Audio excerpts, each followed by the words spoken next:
বিএনপির সাধারণ সম্পাদক বলে না মহাসচিব বলে, যাই হোক মহাসচিব, তিনি কয়েকদিন আগে কইছেন এর চাইতে পাকিস্তানি ভালো ছিল। এটা একটা কথা হইল? বাংলাদেশের চাইতে পাকিস্তানি ভালো ছিল, তাইলে কি আপনি আরো 30 লাখ মানুষকে মরতে বলেন? আরো 2, 4, 5 লাখ 10 লাখ মা বোনের সম্মান নষ্ট হতে বলেন? একটা দায়িত্বশীল দলের নেতা হয়ে আপনার পাকিস্তান ভালো, আপনি বাংলাদেশে আছেন কেন? কালকেই আপনি পাকিস্তানে চলে যান।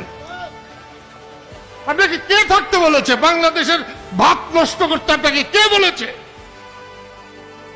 আপনি আমার খান, আমার পড়েন, বাংলাদেশের আলো বাতাসে আপনি চলাচল করেন, পাকিস্তানকে ভালো বলেন।